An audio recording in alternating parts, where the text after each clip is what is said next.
नमस्कार नमस्कार नमस्कार दोस्तों, मैं निखिलेश जैन हिंदी चेस पे सीना चल पर आप सभी का हार्दिक अभिनंदन करता हूं। दोस्तों, grand chess tour, Croatia grand chess tour में अंतिम दिन ब्लिट्ज मुकाबले में एक तूफान आया। तूफान का नाम था विश्वनाथन आनंद। जी हाँ, आनंद जी ने आखिरी दिन एक अलग ही जो है तूफान, एक तबाही जो है मचाई। मतलब सबको एक प्रकार से दिखाया कि अभी भी कितना शतरंज बाकी है विश्वनाथन आनंद जी के अंदर।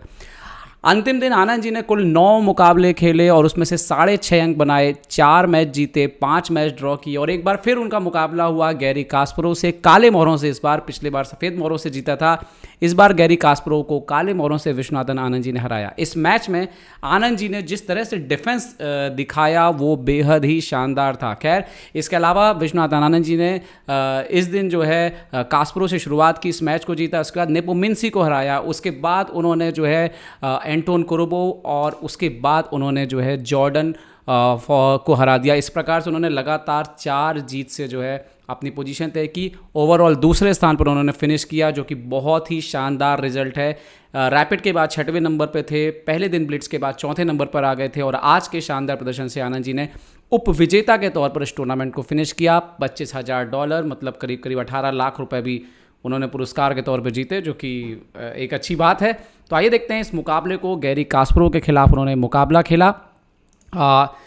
काले मोहरों से आनंद जी खेल रहे थे। D4 से शुरुआत हुई, D4 night F6, C4 E6, night C3, bishop B4। तो निम्न जो इंडियन ओपनिंग में यहाँ पर जो है क्वींस गैम्बिट, ये डिक्लाइन में जो है गेम कन्वर्ट हो गया बाद में। यहाँ पर रागोजिन डिफेंस में D5, CD5, ED5, bishop F4 खेला यहाँ पर गैरी कास्परोव ने। तो आनंद जी यहाँ पे खेलते हैं C6, सपोर्ट किया D5 के पॉन को, क्वीन C2, G6 और G6 एक स्पॉट है कि अभी आप देखिए कि बिशप जो है वो F5 पे आने के लिए यहाँ पर तैयार है। बिशप F5 जो है वो आ सकता है।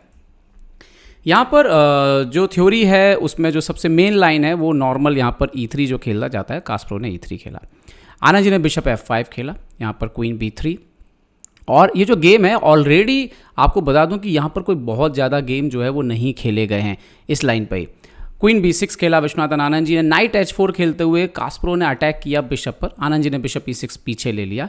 Now bishop D3। और इसके बाद जो देखिए कि कास्परोव, जिनके अंदर ऐसा लग रहा है क्योंकि वो मैच ही नहीं जीत पा रहे थे किसी से भी, इस दिन की शुरुआत में उन्होंने सिर्फ जो है जॉर्डन को हराया था, तो उनको भी अंदर था कि आनंद जी के खिलाफ उनका एक अलग ही एटीट्यूड रहता है। तो उनको भी लग रहा था कि आज मैच जीतना है या कुछ करना है। तो देखिएगा कितना डेस्परेशन था और किस तरह से उन्होंने आक्रमण किया। नाइट H5 खेला, आनंद जी ने बिशप पर अटैक किया। कास्परोव ने यहाँ पे बिशप E5 खेला और आनंद जी के रुख पर अटैक किया। और ये वो मोमेंट था जहाँ से आपको दिखेगा कि कैसे विश्वनाथ आनंद जी कितने अच्छे फॉर्म में हैं और कैसे वो डिसीजन ले रहे थे। तो कोई निडर होकर डिसीजन ले रहे थे। आनंद जी ने यहाँ पे कैसलिंग कर लिया। ओके, तो कैसलिंग करने के साथ ही ये तय था कि वाइट जो है वो कभी ना कभी जो है यहाँ से पॉन से अटैक करेगा, अगर वाइट को जीतने के लिए खेलना है। तो यहाँ पर कास्परोव ने इमीडिएटली G4 खेल के अपना एक पॉन सेक्रीफाइस कर दिया। वैसे कोई खराबी नहीं है इस पॉन सेक्रीफाइस में, क्योंकि बिशप इंटू G4 जैसे ही आप ब्लैक मारता है वाइट को रुक G1 मिलता है। लेकिन सबसे इंपॉर्टेंट बात ये थी कि क्या कास्परोव का जो अटैक है वो इतना सक्सेसफुल हो पाएगा। देखिए आगे क्या हुआ। आनंद जी ने बिशप E6 पर वापस लिया और कास्परोव ने खेला क्वीन C2। और सडनली आप देखिए कि ये नाइट G6 पर अटैक कर रहा है, ये रुक G6 पर अटैक कर रहा है, ये बिशप G6 पर अटैक कर रहा है और ये क्वीन भी G6 पर पीछे से जो है देखिए अटैक कर रहा है। तो इतना ज़्यादा अटैक जो है वो पीछे से आ रहा था G6 के ऊपर। और ये वो टाइम था, आनंद जी घड़ी में आ गए थे। आनंद जी ने यहाँ पे सोचा आराम से और बहुत सोचने के बाद उन्होंने ये नाइट निकाला। मतलब उन्होंने यहाँ पर मारा नहीं, बचाने के लिए कुछ नहीं किया। उनको पता था कि पहले लास्ट पीस बोर्ड पर आना जरूरी है। और दरअसल देखने में ऐसा लग रहा था कि नाइट G6 तो अनस्टॉपेबल हो रहा है, बिशप G6 अनस्टॉपेबल हो रहा है, तो फिर नाइट D7 क्या करने वाला। नाइट D7 क्यों आनंद जी आए थे और क्या उन्होंने डिफेंस सोचा था, वो आपको अगली चाल के बाद समझ में आएगा। Bishop into G6। और अच्छी बड़ी बात यह है कि ये ब्लिट्ज का मैच था, ऐसे में ऐसा डिफेंस सोच लेना इनक्रेडिबल। आनंद जी ने F इंटू G6 मार लिया। मतलब एक मोहरा यहाँ पर कास्परोव सेक्रीफाइस कर चुके थे। कास्परोव ने नाइट G6 मारा। अब यहाँ पे प्रॉब्लम क्या है, अगर आप यहाँ पर कुछ और खेल दें, मान लीजिए कि आप राजा को हट जाएं, तो यहाँ पर आप देखिए नाइट F8 और लॉन्ग कैसल। इसके बाद वाइट का पोजीशन बहुत ही स्ट्रांग है। तो ये अगर आप ऐसा करेंगे तो गड़बड़ है। अगर आप H इंटू G6 मार दें तो क्वीन G6 और उसके बाद night G7 force, queen G7 से मात हो जाएगी।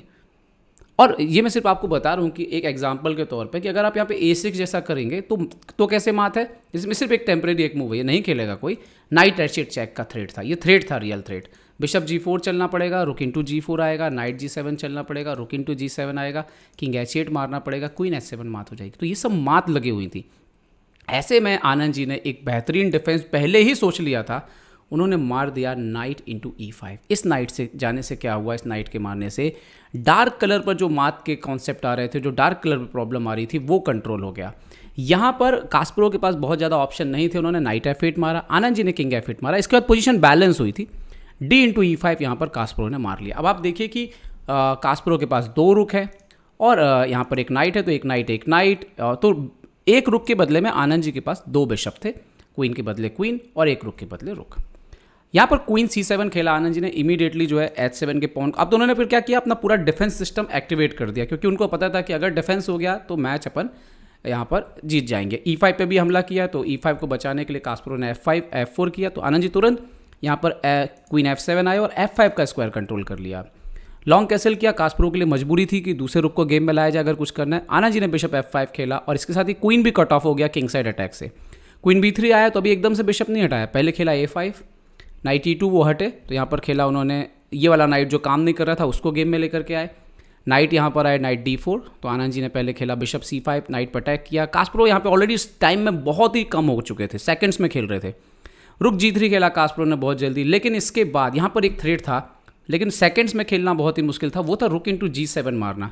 किंग G7 तो night F5 check, queen F5, और ये इस तरह से गेम जो है वो रोमांचक बन सकता था कास्परोव की तरफ से, और ये भी ऐसा गेम जाता, लेकिन इस पोजीशन के बाद ये गेम जो है इक्वल की तरफ जो है वो चला जाता। तो ये हो सकता था, लेकिन कास्परोव के पास टाइम नहीं था, कास्परोव को खेलना पड़ा रुक G3।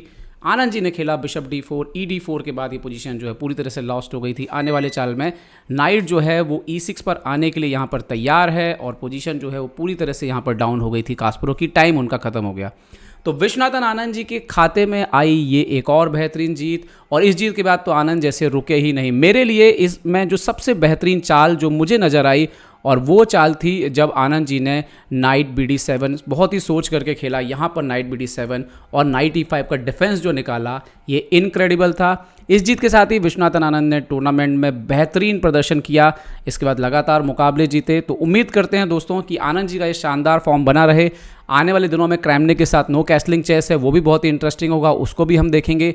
तो उम्मीद करते हैं कि भारत के लिए विश्वनाथन आनंद का सितारा जो है वो यूं ही चमकता रहेगा, हमें जो है और खुशियां देता रहेगा। उम्मीद करता हूँ वीडियो आपको पसंद आया होगा, पसंद आया तो लाइक, शेयर और सब्सक्राइब करना ना भूलें। देखते रहिए चेस इंडिया के लिए मैं निखिलेश जैन, जय हिंद। तो उम्मीद है आपको हमारे वीडियो पसंद आए होंगे, अपने सुझाव हमें जरूर दें, और याद रखें शतरंज की हर छोटी बड़ी खबर के लिए जुड़े रहें चेस बेस इंडिया चैनल से। जी हाँ, चाहे वो खिलाड़ियों के इंटरव्यू या फिर वो खेल का विश्लेषण, चेस बेस इंडिया हमेशा आपके लिए खबरें लाएगा सबसे तेज सबसे जल्दी। सब्सक्राइब करें Hindi ChessBase India channel को। अगर आप यूट्यूब पर देख रहे हैं तो सब्सक्राइब करें, और साथ ही साथ बेल आइकॉन दबाना ना भूलें दोस्तों, क्योंकि इसी से मिलेंगे आपको सारे नोटिफिकेशन। फेसबुक पर देख रहे हैं तो जरूर लाइक और शेयर करना ना भूलें।